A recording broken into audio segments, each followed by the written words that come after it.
اس لیے میرے بھائیو، حج پر جانے والوں، عمرہ پر جانے والوں، اپنے ذہن و دماغ میں اس بات کو نوٹ کر لو کہ لاکھوں روپے خرچ کر کے اگر خانہ کعبہ کی زیارت کے لیے جا رہے ہو، ہزاروں روپے اگر تم خانہ کعبہ کی زیارت کا صرف کر رہے ہو، لیکن اگر تم نے کسی مومن بھائی کا دل توڑ رکھا ہے نا، تو یقین جانو اللہ رب العزت کی بارگاہ میں تمہاری نیکیاں رد کی جا سکتی ہیں، قبولیت سے ہمکنار ہونے والی نہیں۔ اس لیے پہلے اپنے معاملہ کا تصفیہ کر لو، اور جانے سے پہلے نیت کر لو، نیک ارادہ بنا لو کہ جو معاملات لوگوں کے ساتھ ہیں اس کو رفع دفع کر دیں، اس کو ختم کر دیں، اور صدق دل سے خانقاہوں میں حاضر ہو کر بزرگان دین کے نقش قدم پر چلتے ہوئے ان کی بارگاہ میں بیٹھ کر کے انہیں گواہ بنا کر کے رب کی بارگاہ میں توبہ کرو، مولا لوگوں کے ساتھ جو معاملات ہیں ان کو میں رفع دفع کر رہا ہوں اور تیری بارگاہ کا میں عازم سفر بننے جا رہا ہوں۔ اس نیت کے بعد اور اس ارادے کے بعد اگر جاؤ گے، رب کی بارگاہ میں تمہارا حج مقبول ہوتا ہوا نظر آئے گا اور تم فائز المرام۔ السلام علیکم ورحمۃ اللہ وبرکاتہ۔ وعلیکم السلام ورحمۃ اللہ۔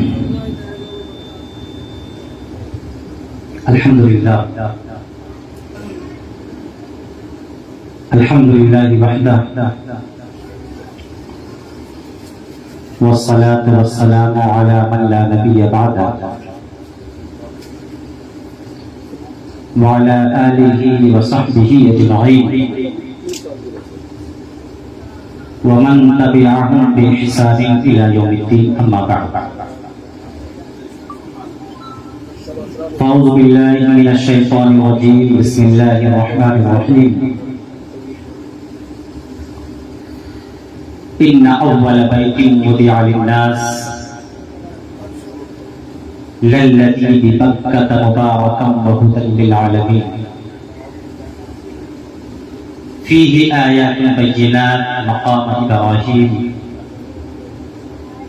ومن دخله كان آمنا، ولله على الناس حج البيت من استطاع إليه سبيلا، ومن كفر فإن الله غني عن العالمين، صدق الله العظيم۔ آج کی یہ محفل ہم سب جانتے ہیں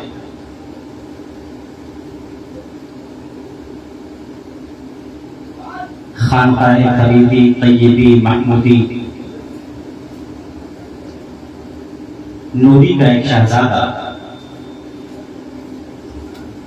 عازم حرمین شریفین ہونے جا رہا ہے۔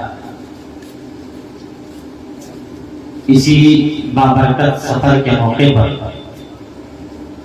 بابرکت محفل کے انعقاد کیا جا رہا ہے۔ ہم سب دعا کریں مولا تعالی حضرت ثقلین بابو صاحب قبلہ کے سفر کو کامیاب فرمائے اور ان کے حج کو حج مبرور فرمائے۔ آپ تھوڑی دیر کے لیے سوچ رہے ہوں گے یہ سادہ نوجوان کہنے کھڑا ہے، لیکن مقررین کے جو اصول ہوتے ہیں، جبہ، امامہ، صدری، شیروانی، ان سب سے تو والا ہے۔ میں بھی کہیں جاتا ہوں تو عام طور پہ اس اصول کو اپنانے کی کوشش کرتا ہوں، لیکن نہ جانے آج کیا خیال گزرا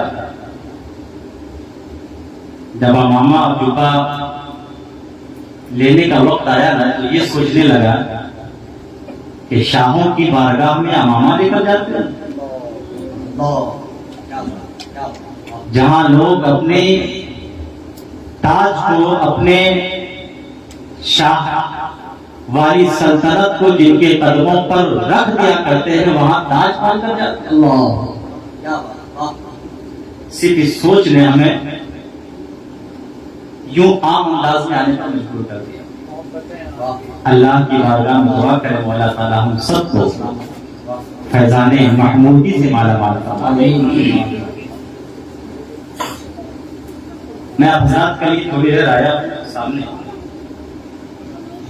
چونکہ ایک مبارک سفر ہے، اسی سے ریلیٹڈ ہم نے کچھ باتیں آپ کے سامنے پیش کرنے کا ارادہ رکھا ہے۔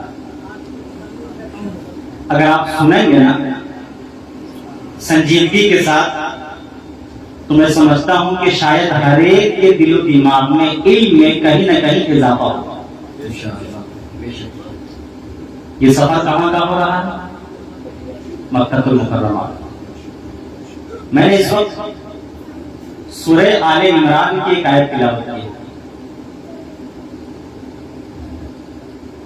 آیت نمبر 96 اور 97 دو آیت ہے. اس پر میں گفتگو کروں. اس سے پہلے ہم سب مل کر جی لگا کر آقا کریم علیہ الصلوۃ والتسلیم کی مقدس بارگاہ میں درود پاک کا نذرانِ عقیدت پیش کر لیں. پڑھیں بآواز بلند اللہم صلی علی سیدنا شفیعنا نبینا محمد وعلى آلہ وبارک وسلم. صلو علیہ صلاۃ و سلام علیک یا رسول اللہ صلی اللہ علیہ وسلم. سورہ آل عمران کی 96 میں اللہ رب العزت نے سب سے پہلے جو جملہ فرمایا ہے ان اول بیت وضع للناس. سب سے پہلا گھر پوری دنیا کا پوری کائنات کا سب سے پہلا گھر جو بنایا گیا وضع بنایا گیا للناس لوگوں کے لیے. لوگوں کا سب سے پہلا گھر جو بنایا گیا اس کا تذکرہ ہے اس کے. وہ گھر آرام کرنے کے لیے نہیں, سونے کے لیے نہیں, بلکہ کس لیے بنایا گیا؟ عبادت کرنے کے لیے بنایا گیا. اس کائنات میں سونا بعد میں, عبادت پہلے. رہائش کی جگہ بعد میں, اللہ کے لیے عبادت کرنے کی جگہ پہلے. سب سے پہلا گھر بنایا گیا.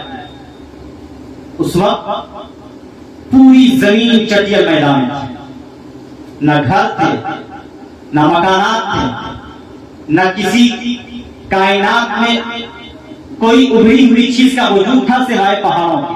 پوری زمین چٹیل میدان تھی.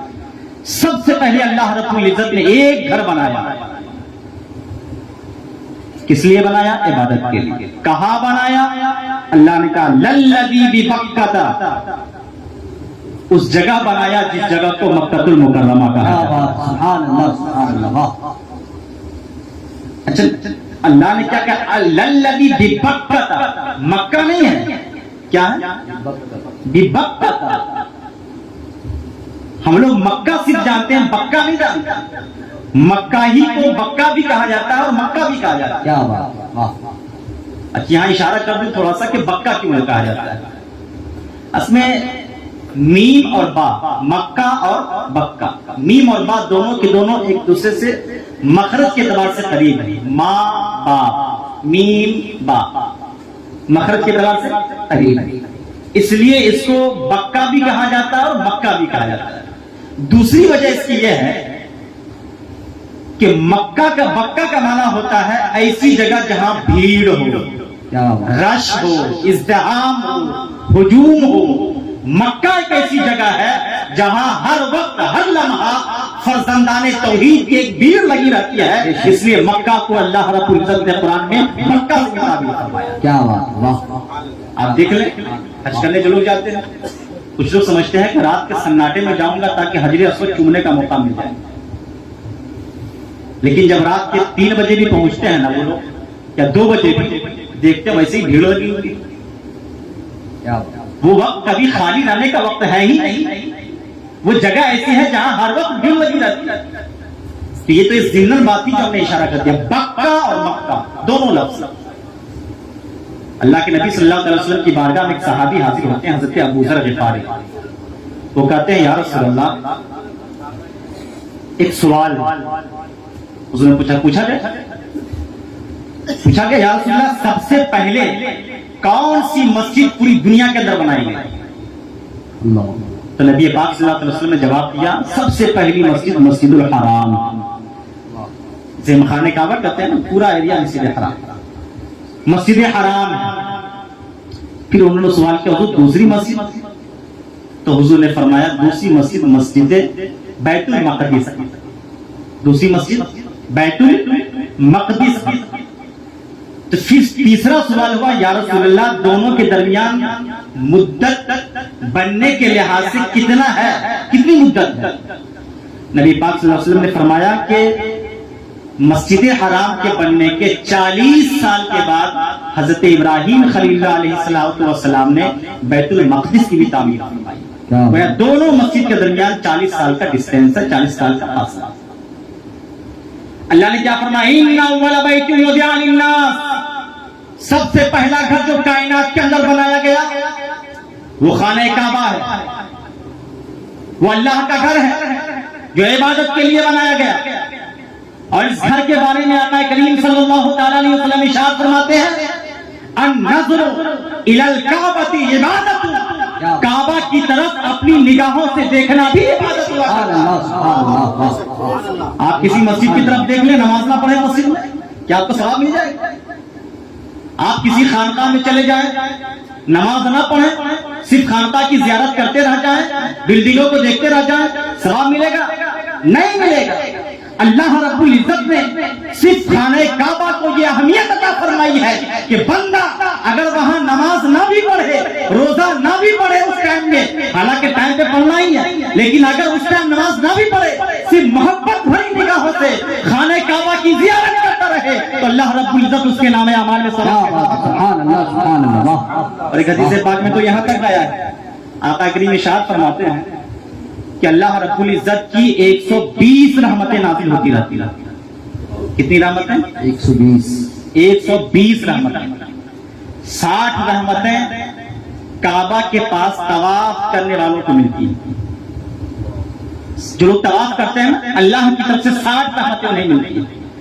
40 رحمتیں ان لوگوں کو ملتی ہیں جو وہاں نماز پڑھ رہے ہوتے ہیں، نمازیوں کو۔ اس کے بعد نبی فرماتے ہیں کہ 20 رحمتیں اللہ رب العزت کی ان لوگوں کو ملتی ہیں جو نماز تو نہیں پڑھ رہے ہوتے ہیں، جو دیگر ذکر و اذکار تو نہیں کر رہے ہوتے ہیں، لیکن محبت بھری نگاہوں سے خانہ کعبہ کی زیارت کر رہے ہوتے ہیں، تو اللہ کی 20 رحمتیں ایسے لوگوں کے لیے مقدر میں ملا کرتی ہیں۔ آپ اندازہ کر لیں کس قدر اہمیت اللہ نے اس خانہ کعبہ کی رکھی ہے اور کتنا مقام بلند کیا ہے۔ اس موقع پر میں ایک جملہ آپ سے شیئر کر دوں جو حضور کی حدیث ہے، آگے اپنی گفتگو کو بڑھا دوں۔ آپ کو سمجھ میں آ گیا ہوگا نا کہ جس کعبہ کو دیکھنے کے لیے لاکھوں روپے خرچ کرتے ہیں، ہزاروں روپے خرچ کر کے جاتے ہیں، سب کو معلوم ہے اتنی اہمیت، یہ مقام ہے۔ لیکن ایک موقع پر آقا کریم صلی اللہ تعالی علیہ وسلم نے خانہ کعبہ سے مخاطب ہو کر کے فرمایا تھا، اے خانہ کعبہ تیری عظمت مسلم، تیری اہمیت بہت بلند و بالا ہے، تیرا مقام بہت عرفہ والا ہے، لیکن کعبہ سن لے، ایک مومن کی عزت، اس کے خون کی حفاظت، اس کے جان کی حفاظت کعبہ تم سے کہیں بڑھ کر کے ہے۔ ایک مومن کی عزت کا جو عالم ہے، اے کعبہ تمہاری عزت و تکریم کا وہ عالم نہیں ہے جو ایک مسلمان کی جان کی عزت و تکریم کا عالم ہے۔ آپ اندازہ کر سکتے ہیں۔ یہاں پہ ذرا ہم لوگ کو ٹھنڈے دماغ سے سوچنے کی ضرورت ہے۔ ایک جملہ بولا جاتا ہے نا گاؤں دیہات میں کہ 100 چوہا مار کے بلی چلی ہے۔ ذرا غور کیجئے نبی کے اس جملے پر۔ نبی نے کیا فرمایا؟ خانہ کعبہ ایک مومن کی جان، اس کی عزت تم سے کہیں زیادہ بلند و بالا ہے۔ اس لیے میرے بھائیوں، حج پر جانے والوں، عمرہ پر جانے والوں، اپنے ذہن و دماغ میں اس بات کو نوٹ کر لو کہ لاکھوں روپے خرچ کر کے اگر خانہ کعبہ کی زیارت کرنے جا رہے ہو، ہزاروں روپے اگر تم خانہ کعبہ کی زیارت کا خرچ کر رہے ہو، لیکن اگر تم نے کسی مومن بھائی کا دل توڑ رکھا ہے نا، تو یقین جانو اللہ رب العزت کی بارگاہ میں تمہاری نیکیاں رد کی جا سکتی ہیں، قبولیت سے ہمکنار ہونے والی نہیں۔ اس لیے پہلے اپنے معاملہ کا تجزیہ کر لو اور جانے سے پہلے نیت کر لو، نیک ارادہ بنا لو کہ جو معاملات لوگوں کے ساتھ ہیں اس کو رفع دفع کر دیں، اس کو ختم کر دیں، اور صدق دل سے خانقاہوں میں حاضر ہو کر بزرگان دین کے نقش قدم پر چلتے ہوئے ان کی بارگاہ میں بیٹھ کر کے انہیں گواہ بنا کر کے رب کی بارگاہ میں توبہ توبہ کرو مولا، لوگوں کے ساتھ جو معاملات ہے ان کو میں رفع دفع کر رہا ہوں اور تیری بارگاہ کا میں عازم سفر بننے جا رہا ہوں۔ اس نیت کے بعد اور اس ارادے کے بعد اگر جاؤ گے، رب کی بارگاہ میں تمہارا حج مقبول ہوتا ہوا نظر آئے گا اور تم فائز المرام ہوتے ہوئے نظر آؤ گے۔ کیا بات، سبحان اللہ۔ یہ تو کامن پیغام ہے ہمارا۔ بہت میرے بھائیوں، ہم سب کی ذمہ داری ہے اس حوالے سے کہیں نہ کہیں متحرک، ایکٹیو اور بیدار ہو جائے۔ اس کے بعد اللہ نے کیا فرمایا؟ ان اول بیت وضع للناس، سب سے پہلا گھر جو بنایا گیا للذی ببکہ، مکہ کے اندر، مبارکم وہدی للعالمین، وہ گھر بڑی بابرکت والا گھر ہے اور سراپا ہدایت ہے تمام انسانوں کے لیے، پوری کائنات کے لیے۔ فیہ آیات بینات، اس میں بڑی بڑی نشانیاں۔ اب بڑی بڑی نشانیاں کیا کیا ہیں؟ اللہ نے صرف ایک نشانی کا تذکرہ فرمایا۔ وہ نشانی کیا؟ مقام ابراہیم۔ وہاں پر ایک سب سے بڑی نشانی اللہ کی کیا ہے؟ مقام ابراہیم۔ اس پر میں گفتگو کروں گا اور نشانیوں کا تذکرہ کروں۔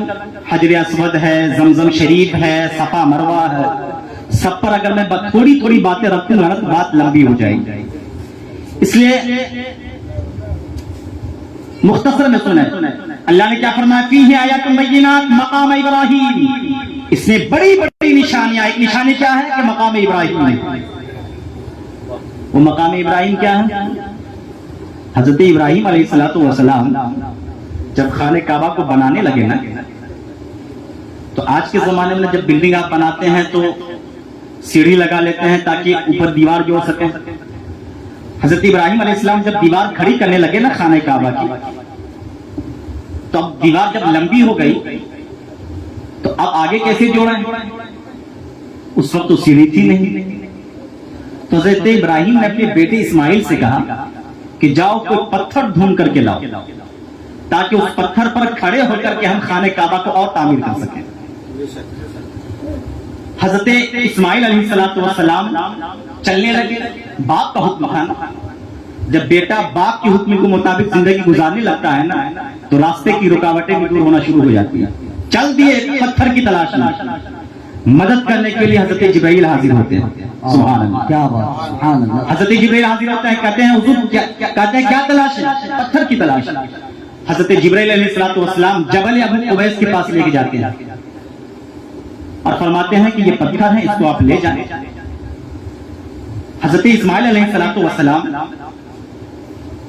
سے حضرت جبرائیل کہتے ہیں کہ اللہ نے جنت سے 2 پتھر اتارے،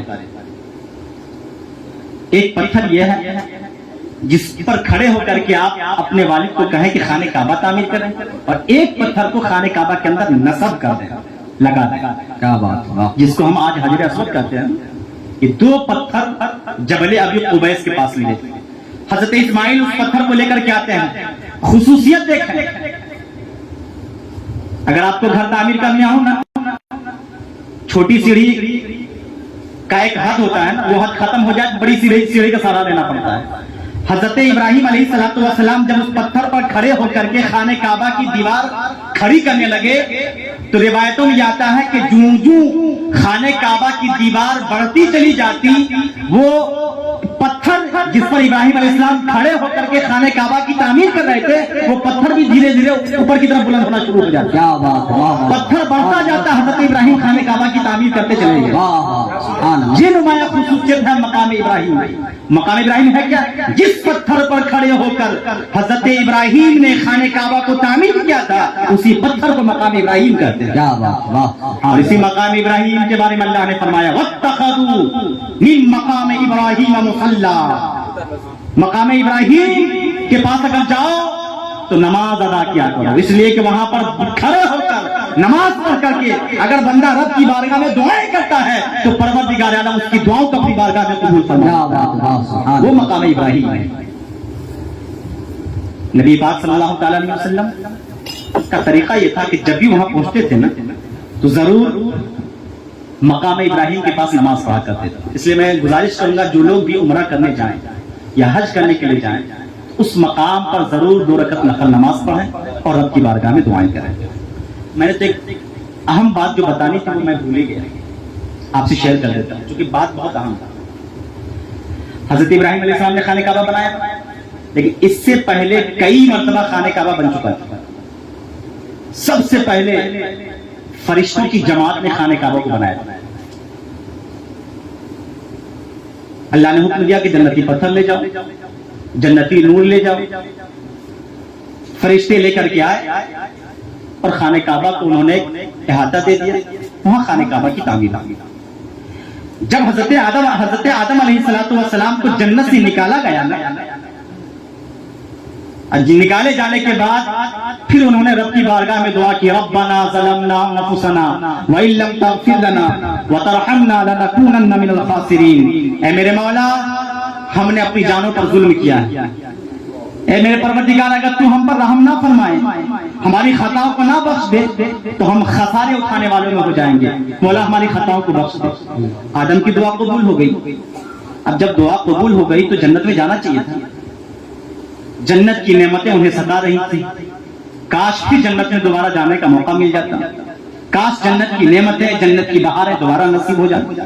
حضرت آدم کی دعا، رب نے دعا قبول فرمائی. فرشتوں کو حکم دیا، فرشتوں جاؤ، میرے آدم کو عبادت کرنے میں لذت آ جائے گی جب میرا گھر خانہ کعبہ کی شکل میں زمین کے اوپر آباد کر دیا جائے گا. کیا بات، واہ. حضرت آدم علیہ السلام کی روحانی سکون کے لیے اللہ رب العزت نے فرشتوں کی جماعت کو بھیجا اور فرشتوں نے آ کر کے روئے زمین پر سب سے پہلے اللہ کا گھر بنایا، جسے ہم خانہ کعبہ کے نام سے یاد کیا جاتا ہے. جہاں خانہ کعبہ آپ دیکھ رہے ہیں نا، اسی کے جسٹ اوپر ایک کعبہ اور ہے، 7 آسمان سے اوپر اور عرش کے نیچے.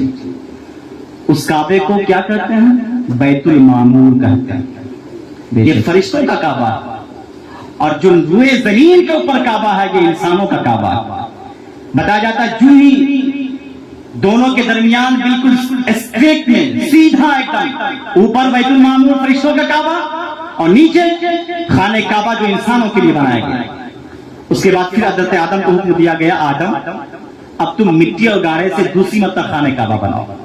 پھر حضرت آدم نے دوسری مرتبہ خانہ کعبہ کو بنایا. حضرت آدم نے جو بنایا تھا نا، اس کے بعد حضرت شیش کا زمانہ آیا.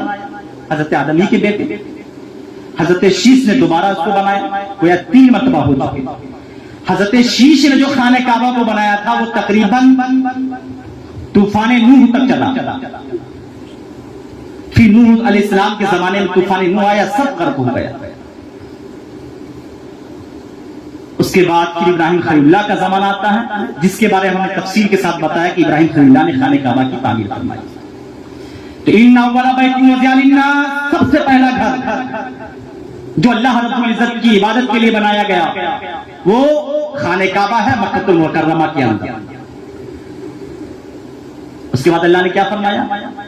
اس کے اندر کئی نشانیاں ہیں، جس میں ایک نشانی مقام ابراہیم ہے.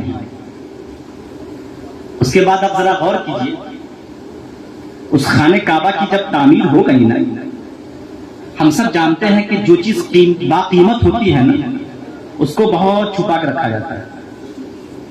آپ کبھی گولڈ خریدنے کے لیے جائیں اور گولڈ میں بھی اگر ہار آپ نے خرید لیا ہے بہت بیش قیمت ہار، تو آپ دیکھیے باضابطہ اس کو پیک کر کے آپ ڈبے میں لاتے ہیں، ایسا ڈبہ جس کے اندر مخمل کے کپڑے لگے ہوتے ہیں.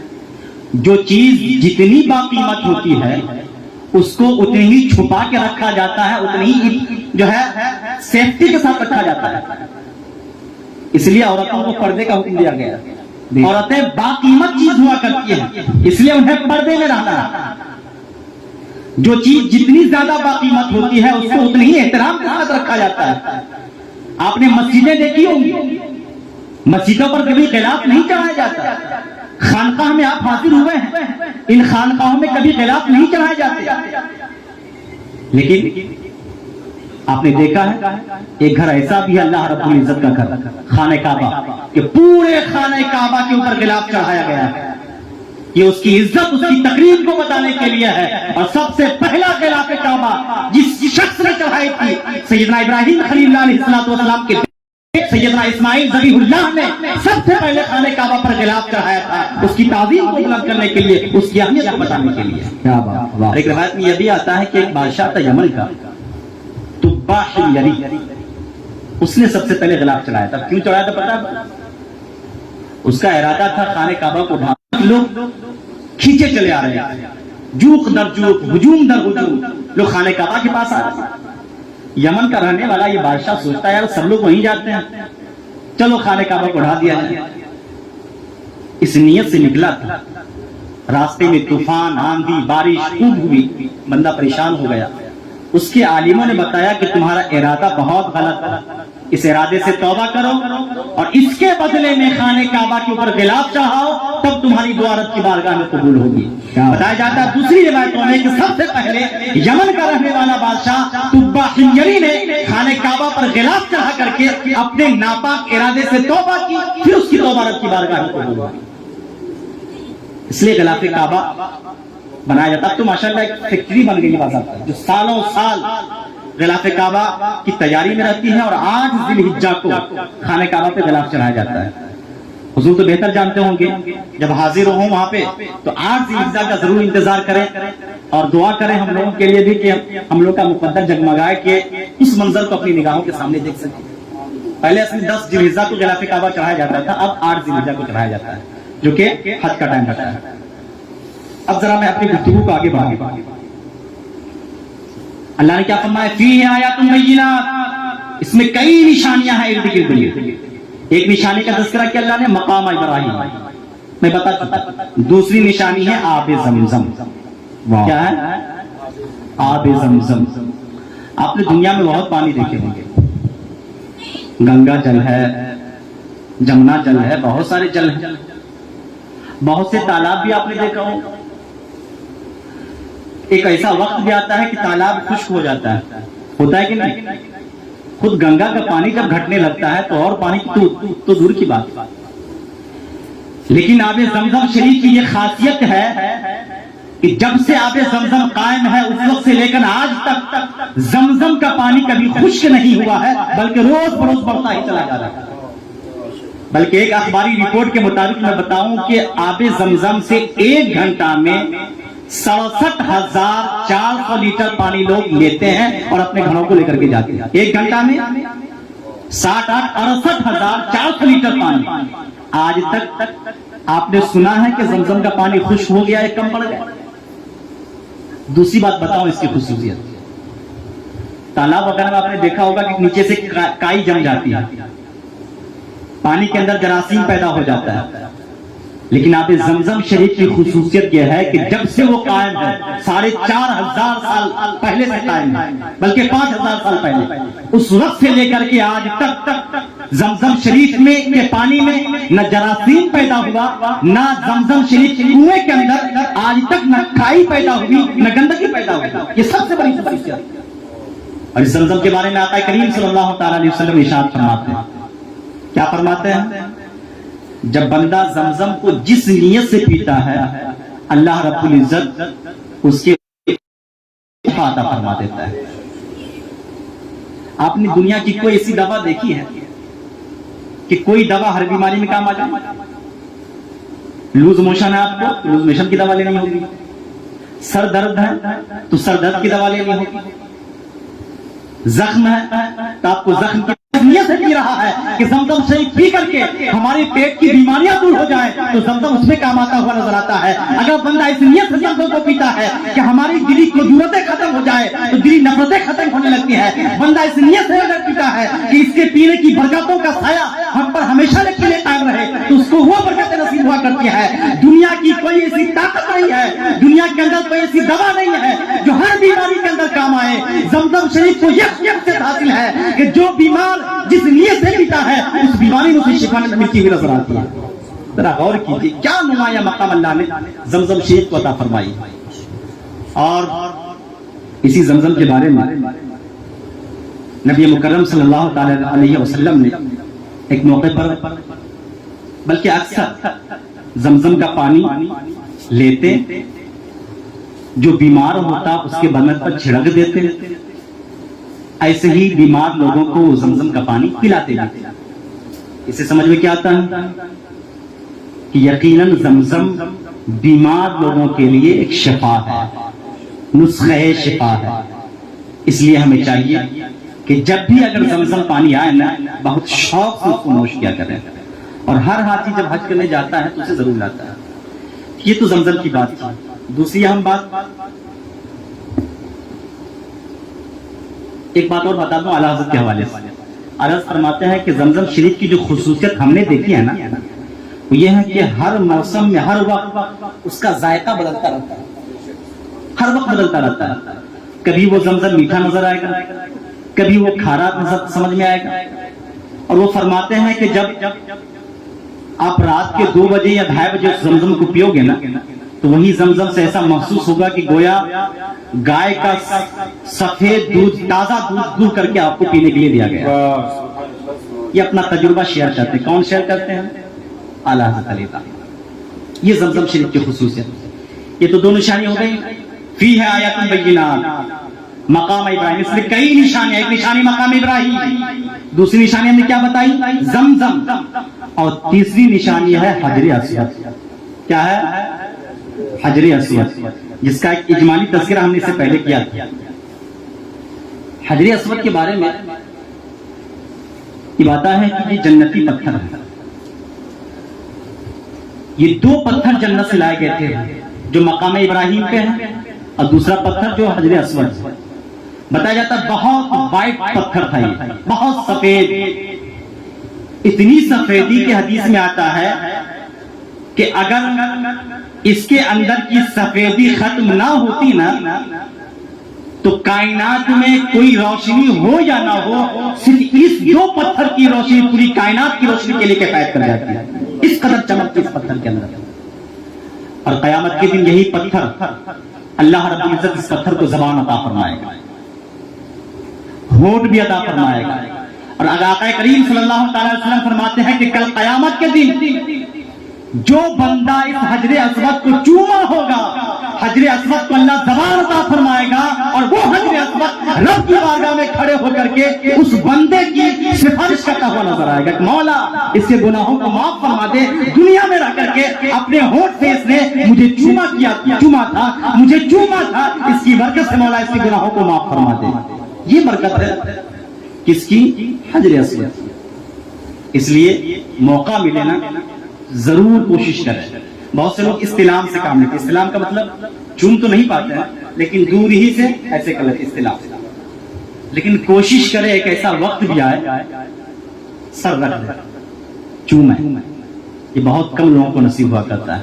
ہم سب دعا کریں مولا تعالیٰ حضور ثقلین بابو صاحب کو یہ برکتیں عطا فرمائے، تاکہ جو حدیث پاک میں اس کی برکتیں بیان کی گئی ہے قیامت کے دن اللہ رب العزت ان برکتوں کا سایہ نہیں نصیب فرمائے۔ اور یہ تو حجر اسود کا معاملہ ہو گیا۔ اس سے ریلیٹڈ بہت اہم بات جو میں شیئر کیے بغیر نہیں رہ سکتا۔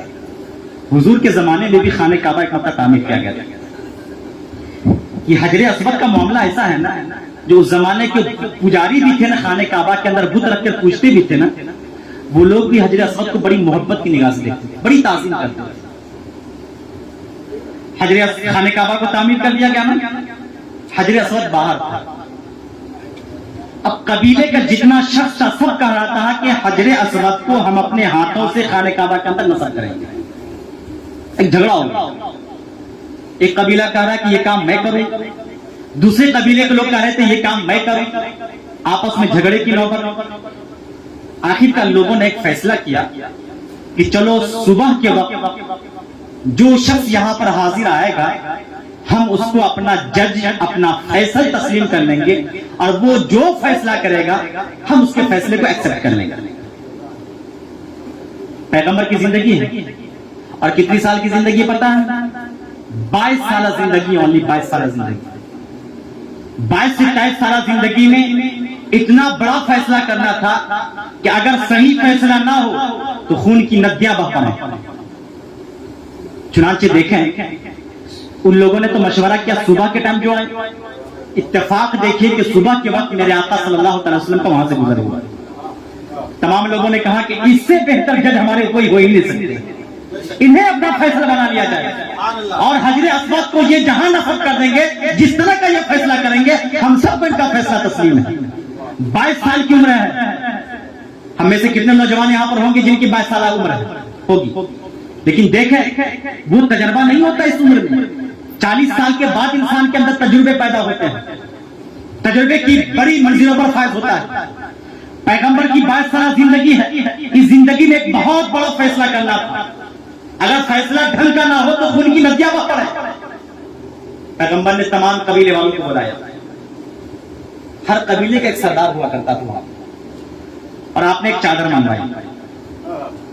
چادر منگوانے کے بعد آپ نے ہر قبیلے کے سردار سے کہا کہ چادر کے چاروں کونے سے سب کے سب پکڑ لیں. آقا کریم صلی اللہ تعالی علیہ وسلم نے پھر حجر اسود کو اس چادر کے اندر ڈال دیا. کیا بات. ڈالنے کے بعد تمام قبیلے کے لوگوں سے کہا تم سب لے کر کے خانہ کعبہ کے پاس چلو. سب کے سب خانہ کعبہ کے پاس اس چادر کو لے کر کے گئے. جب قریب پہنچے آقا کریم صلی اللہ تعالیٰ علیہ وسلم نے حجر اسود کو اپنے ہاتھوں میں لے کر کے وہاں جا کر نصب کر دیا. تمام قبیلے والے اس بات سے خوش ہو گئے کہ حجر اسود کو نصب کرنے میں ہمارا بھی ہاتھ شامل ہے. سب کے سب اس بات سے خوش ہو گئے. اور جو بہت بڑا جنگ اور بہت بڑی لڑائی ہونے والی تھی, پیغمبر کے ناخن تدبیر سے وہ مسئلہ حل ہو گیا اور سارے قبیلے والے خوش. نعرہ تکبیر, نعرہ تکبیر, نعرہ رسالت, نعرہ رسالت. خانقاہ فریدیہ, فیضان اعلیٰ سرکار, فیضان اعلیٰ سرکار, زیارت حرمین شریفین کانفرنس. نعرہ تکبیر, نعرہ رسالت. واہ واہ, سبحان اللہ, سبحان اللہ, واہ واہ. آپ سر اور اس قدر اہم فیصلہ جو پیغمبر نے 22 سالہ زندگی میں فرمائی اور سارے نظام کو منٹوں کے اندر آپ نے ختم کر دیا. ذرا دیکھیے جس پیغمبر کو 22 سالہ زندگی میں اللہ نے یہ ناخن تدبیر عطا فرمائی ہو تو اس پیغمبر کی شان و شوکت کا کیا کہنا. اس لیے تو آقا اعلیٰ حضرت علیہ رحمہ فرماتے ہیں سب سے اعلیٰ و اولا ہمارا نبی, سب سے بالا و بالا ہمارا نبی. کیا بات. واہ. سارے اجلوں میں, سارے اچھوں میں اچھا سمجھیے جسے ہے ان اچھوں سے اچھا ہمارا. کیا بات. واہ. شان و شوکت. اس پر میں گفتگو بعد میں کروں گا, میرے خیال سے ٹائم بھی زیادہ ہوتا جا رہا ہے. آخری حدیث پاک حجر اسود کے حوالے سن لیں. پیغمبر نے اپنے زبان مبارک سے ارشاد فرمایا. حدیث کا جملہ ہے من فابزہ فإنما یفابز ید الرحمن. جو حجر اسود کو چھوئے گا اپنے ہاتھوں سے, حجر اسود کو اپنی ہاتھوں سے چھونے والا گویا کہ اللہ رب العزت کے دستے مبارک سے مصافحہ کرنے والا ہوتا ہے. حجر اسود کو چھونا اللہ سے مصافحہ کرنے کے برابر ہے. آپ اندازہ کر سکتے ہیں کہ اللہ نے اس حجر اسود کے مقام و مرتبے کو کتنا بلند و بالا فرمایا ہے کہ آدمی چھو رہا ہے ایک پتھر کو, لیکن ثواب مل رہا ہے رب سے مصافحہ کرنے کے برابر. اللہ, سبحان اللہ, سبحان اللہ. اللہ نے ایسی جگہ کا فرمایا ہے, ایسے نہیں کرتے ہیں. کیا بات رضا اس چمنستان کرم کی, زہرا ہے کلی جسم حسین اور حسن. کیا بات. واہ. میرے بھائیوں ذرا غور کرنے کی بات, خانہ کعبہ کی عظمت آپ کی نگاہوں کے سامنے, وہاں مقام ابراہیم کے بارے میں آپ نے بتایا, اس کی نگاہوں, اس کی عظمت آپ کی نگاہوں کے سامنے, آب زمزم کی عظمت آپ کی نگاہوں کے سامنے, اور ساتھ ہی ساتھ حجر اسود کی عظمت کا تو انکار ہی نہیں کیا جا سکتا. اور وہیں پر ایک بہت اہم چیز صفا اور مروا بھی ہے, اس کے بارے ہم سب جانتے ہیں اور تاریخی تناظر میں جانے کی ضرورت نہیں ہے. جب آپ خانہ کعبہ کے ارد گرد ان تمام چیزوں سے جب فارغ ہو جاتے ہیں تو بندہ ایک ایسی جگہ بھی جاتا ہے جس جگہ کا کیا کہنا ہے, مدینہ المنورہ. نبی مکرم صلی اللہ تعالی علیہ وسلم کی جو آماج گاہ ہے, جو آخری آرام گاہ ہے. نعرہ تکبیر, نعرہ رسالت, علماء اہل سنت, شعراء اہل سنت. نعرہ تکبیر, نعرہ رسالت. واہ, بہت خوب. اس مقام کے بارے میں آقا کریم فرماتے ہیں مدینے کی کوئی گلی, کوئی سڑک, کوئی کوچا, کوئی حصہ ایسا نہیں ہے جہاں اللہ کی رحمت کے فرشتے پہرا نہ دیا کرتے. کیا بات. مدینے کے ہر کوچہ و بازار میں ہر گلی میں ہر چوراہے پر اللہ کی رحمت کے فرشتے پہرا دیا کرتے ہیں، ایسی جگہ کی عظمت کا کیا کہنا. آپ ذرا غور کریں. اور جہاں پر آقا کریم صلی اللہ تعالی علیہ وسلم آرام فرما ہے، اور جس زمین سے آپ کا جسم مبارک لگا ہوا ہے، تاریخ بتاتی ہے، مفسرین فرماتے ہیں، علماء فرماتے ہیں کہ پوری کائنات میں اس سے بہتر، اس سے اچھی اور اس سے سندر زمین کوئی نہیں ہو سکتی ہے. اگر سب سے اچھی زمین، سب سے عظمت والی زمین کوئی اگر ہے تو وہ زمین ہے، زمین کا وہ حصہ ہے جس حصے سے پیغمبر کا جسم مبارک لگا ہوا ہے. آپ سب اندازہ کر سکتے ہیں. خانہ کعبہ بھی ہے نا، اس کی اہمیت آپ کی نگاہوں کے سامنے ہے کہ نہیں؟ لیکن خانہ کعبہ جس حصے پر ہے اس کی وہ عظمت و اہمیت نہیں ہے جس حصے پر پیغمبر اسلام کا جسم مبارک رکھا ہوا ہے. سبحان اللہ. اس لیے دوستو، جب خانہ کعبہ حج کرنے کے لیے جایا کرو تو مدینہ المنورہ میں اپنے آقا کی بارگاہ میں ضرور حاضر دیا کرو. حرمین وہاں بھی، حرم شریف وہاں بھی ہے اور حرم شریف یہاں بھی ہے. اس لیے کہا جاتا ہے حرمین شریف ہے. کیوں کہا جاتا ہے پتہ؟ اس لیے کہا جاتا ہے کہ وہاں پر ایک ایریا ہے، ایک باؤنڈری ہے، جس باؤنڈری کے اندر آپ گھس گئے نا، چلے گئے نا، تو آپ نہ مکھی مار سکتے ہیں، نہ مچھر مار سکتے ہیں، نہ آپ کیڑے کو مار سکتے ہیں اور نہ ہی کسی جانور کے شکار کر سکتے ہیں. یہاں تک کہ اگر گھاس بھی اگی ہوئی ہو نا تو اس گھاس کو بھی نہیں کھا سکتے. یہ مکان اس لیے کہا جاتا ہے حرم. اس ایریے کے اندر جاتے ہی آپ اللہ کی کسی بھی مخلوق کی جان نہیں لے سکتے ہیں. آپ کیا سمجھتے ہیں کہ صرف ہم ہی اللہ کی مخلوق ہیں؟ ان پرندوں کو کس نے پیدا کیا؟ چیونٹیوں کو کس نے پیدا کیا؟ مکھی مچھروں کو کس نے پیدا کیا؟ سب کا کریٹر اللہ ہے، سب کا خالق اللہ ہے. اس حرم شریف کے اندر اگر آپ چلے گئے تو آپ کسی بھی چیز کو نہیں مار سکتے ہیں. مارنا حرام ہے، بلکہ کیا ہے؟ حرام ہے. اس لیے اس کو حدود حرم کہا جاتا ہے. اور بغیر احرام کے اندر جا بھی نہیں سکتے، احرام باندھ کر کے آپ کو اندر جانا ہے. تو یہ ساری تفصیلات ہیں مکہ المکرمہ کی اور مدینہ المنورہ کی. ان تمام تفصیلات کے سننے کے بعد یقیناً ہر بندے کے دل میں ایک تڑپ پیدا ہوتی ہے، ایک لگن پیدا ہوتی ہے کہ کاش ہمیں بھی حاضری ایسے مقام پر ہو جائے.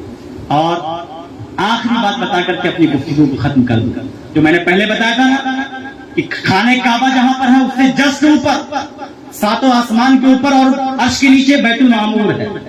اللہ رب العزت بیت المعمور میں فرشتوں کو بھیجتا ہے. 70,000 فرشتے بیت المعمور کا طواف کرتے ہیں. وہاں حاضری لگانے کے بعد خانہ کعبہ کا طواف کرتے ہیں. خانہ کعبہ میں حاضری لگانے کے بعد پھر مدینہ المنورہ آتے ہیں، یہاں حاضری دیتے ہیں. اور حدیث پاک میں آیا ہے کہ جو 70,000 فرشتے ایک مرتبہ ان مقامات پر حاضری دے جاتے ہیں نا، صبح قیامت تک دوبارہ ان کو چانس نہیں ملتا ہے کہ دوسری مرتبہ وہاں جا سکے. ارے مسلمانوں، اپنے مقدر پر ناز کرو. فرشتوں کو دوبارہ موقع نہیں ملتا ہے. اللہ نے آپ کو امت محمد میں پیدا فرمایا ہے. آپ ایک مرتبہ چلے جائیں، سینکڑوں بار چلے جائیں، رب کی طرف سے کوئی ممانعت نہیں ہے. آپ کے لیے ہر وقت دروازہ کھلا ہوا. معصوموں کو عمر میں صرف ایک بار آسی پڑے رہے تو صلہ عمر بھر کی. آمین. سبحان اللہ. کیا بات. ذرا غور کیجیے، آپ اپنے مقدر پر ناز کریں. فرشتوں کو دوبارہ موقع نہیں ملتا. آپ 2 بار جائیں، 3 بار جائیں، اللہ کی رحمت کا دروازہ آپ کے لیے کھلا ہوا ہے. اس لیے دوستو، اگر اللہ نے آپ کو صلاحیت دی ہے، مالی اعتبار سے آپ کو اسٹرانگ کیا ہے، مضبوط کیا ہے، تو آپ ضرور خانہ کعبہ کا حج کریں. میں اپنی آیت کو کمپلیٹ کر لوں جو میں نے آیت تلاوت کی تھی. فیہ آیت بینات مقام ابراہیم. کئی نشانیاں اس کے اندر، مقام ابراہیم بھی، حجر اسود بھی، آب زمزم بھی، سب میں ہم نے تھوڑی گفتگو کر لی. اس کے بعد اللہ نے کیا فرمایا؟ من دخلہ کان آمنا. جو اس کے اندر داخل ہو گیا امن پا گیا، سکون پا گیا. اس لیے آج بھی حدود حرم کے اندر اگر کوئی ڈاکو بھی چلا جائے نا، وہاں کی پولیس کو اتھارٹی نہیں ہے کہ اس پر حملہ کر دے. قانون جرم ہے. حرم کے اندر لاکھ بڑا مجرم ہو، آپ اس پر اٹیک نہیں کر سکتے. حرم کے باہر لے جائیں، پھر باہر جو کرنا ہو کریں. جو اس میں داخل ہو گیا امن پا گیا. معمول ہو گیا، سلامتی والا ہو گیا. اس لیے آپ دیکھیں جو وہاں جاتا ہے کتنا سکون میں رہتا ہے. حاجیوں کے تاثرات ہم نے لیے، عمرہ پر جانے والوں کے احوال ہم نے دریافت کیا. وہاں جانے کے بعد سکون ہی سکون، آرام ہی آرام، امن ہی امن. وہاں کسی پر کوئی اٹیک کرنے والا نہیں، کسی کو کوئی اذیت دینے والا نہیں، کسی پر کوئی ظلم کرنے والا نہیں. وہ جگہ امن والی جگہ ہے. اسی کو اللہ رب العزت نے ایک موقع پر فرمایا بلد الحرام بلد الامین، سکون والا شہر، امن والا شہر. اس کے بعد اللہ نے کیا فرمایا وَلِلَّهِ عَلَى النَّاسِ حِجُّ الْبَيْتِ مَنِ اسْتَطَاعَ إِلَيْهِ سَبِيلًا. لوگوں پر ضروری ہے کہ جس کو اللہ استطاعت دے تو خانہ کعبہ کا حج کرے. وَمَنْ كَفَرَ، اور جو حج کرنے سے انکار کر دینا، جو کہے کیا حج ہے، کیا عمرہ کرے، کیوں اتنا پیسہ برباد کرے، اللہ ایسے لوگوں کے بارے میں فرماتا ہے وَمَنْ كَفَرَ فَإِنَّ اللَّهَ غَنِيٌّ عَلَى الْعَالَمِينَ. جو بندہ انکار کرے، کیوں حج کرے، کیوں عمرہ کرے، کیوں پیسہ برباد کرے، اللہ فرما رہا ہے جو اس کا انکار کرے اللہ اس سے بے نیاز ہے. اللہ کو ضرورت نہیں ہے کہ تم میرا حج میرے لیے حج کرو. اللہ کو اس بات کی ضرورت نہیں ہے کہ تم میرے لیے عمرہ کرو، تم میرے لیے خانہ کعبہ کے دروازے پہ حاضری دو، تم میرے لیے بحث میں لمبا سفر کرو. اللہ کو اس کی ضرورت نہیں ہے. ضرورت کس کو ہے؟ بندے کو اس کی ضرورت ہے. بندے کو اس کی ضرورت ہے، اللہ کو ضرورت نہیں. اس لیے اللہ نے فرمایا وَمَنْ كَفَرَ فَإِنَّ اللَّهَ غَنِيٌّ عَنِ الْعَالَمِينَ. جو اس کا انکار کرے اللہ بے نیاز، اللہ کو اس کی ضرورت نہیں. تو مولا تعالی ہم سب کو اس سعادت اور اس خوبصورت سفر کی سعادتیں ہم سب کو نصیب میں لکھ دے، اور ہم سب کو دارین کی سعادتوں سے مالا مال فرمائے. ایسا